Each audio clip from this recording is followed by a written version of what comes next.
एक गांव में भोला नाम का एक गरीब ब्राह्मण रहता था। उसे शास्त्रों का बहुत ज्ञान था।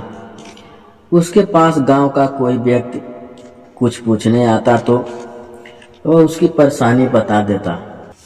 एक दिन उसकी पत्नी सुधा ने कहा, सुनो जी, आप जो सबको उपाय बताते रहते हो वह सब लोगों को मूर्ख बनाते हो, या इसमें कोई सच्चाई भी है? भोला बोला, तुम मेरी धर्म पत्नी हो, मेरी शिक्षा पर प्रश्न चिन्ह लगा रही हो, मेरी बात कभी झूठी नहीं होती। सुधा बोली, तो फिर अपने लिए कोई उपाय क्यों नहीं करते? तुम्हें दिखाई नहीं दे रहा हम कितने गरीब हैं? भोला बोला, मेरी गरीबी की माया तो मेरे श्री कृष्ण हरि जाने, लेकिन एक बात है, उन्होंने आज तक हमें भूखा नहीं सोने दिया। सुधा बोली, एक दिन ऐसा भी आएगा कि गांव में आपको कोई नहीं पूछेगा, तब भूखा ही सोना पड़ेगा। इसी तरह भोला भगवान विष्णु की भक्ति में लीन रहकर गुजर बसर कर रहा था।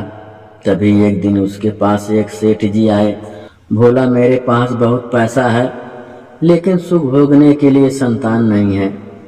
मेरा क्या कसूर है जो मुझे संतान का सुख प्राप्त नहीं हो रहा है?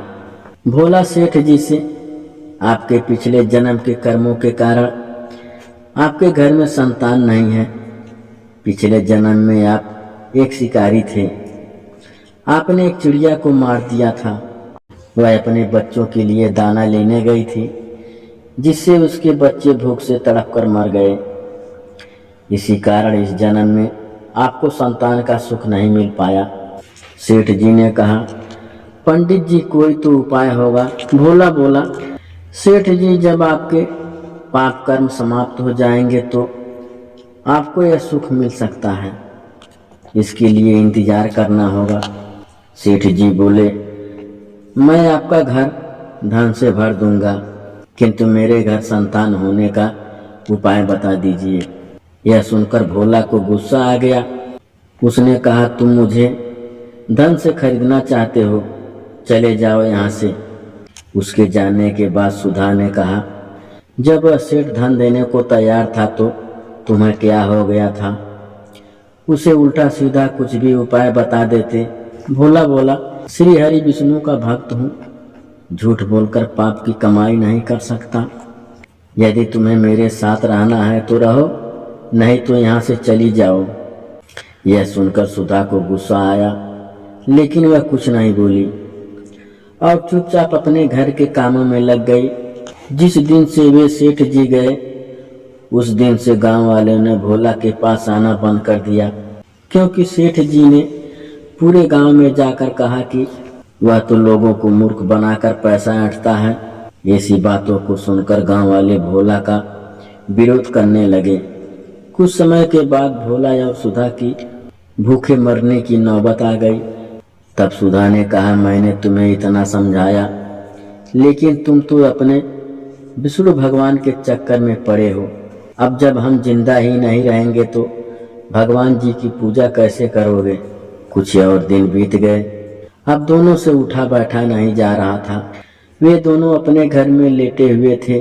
सुधा कहती है, लगता है मरने का समय आ गया है। भोला बोला, मुझे तो लगता है भगवान से मिलने का समय आ गया है। तू भी आखिरी समय में भगवान श्री हरि का ध्यान कर ले।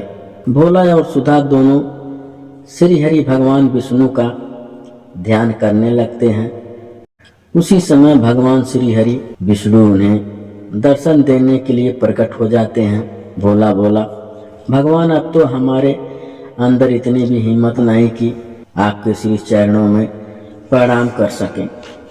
अब तो आप हमें अपनी शरण में ले लीजिए। भगवान विष्णु बोले, तुम मेरे ऐसे भक्त हो जो बिना किसी लालच के मेरे भक्ति कर रहे हो। इस कारण तुम्हें इसी संसार में रहकर धर्म की शिक्षा देनी है। तभी भगवान विष्णु की कृपा से भोला और सीधा दोनों पूर्ण रूप से ठीक हो जाते हैं। दोनों को भगवान विष्णु आशीर्वाद देते हैं। विष्णु जी कहते हैं, मेरी कृपा से तुम्हें जन धन की कमी नहीं होगी। आज से तुम्हारा केवल मेरी भक्ति करना है। ऐसा कहकर भगवान श्री हरि अंतर ध्यान हो गए। शिक्षा इस कहानी से हमें यह शिक्षा मिलती है कि हमें अपने काम को पूर्ण निष्ठा और ईमानदारी से करना चाहिए। धन के लालच में पाप कर्म कभी नहीं करनी चाहिए।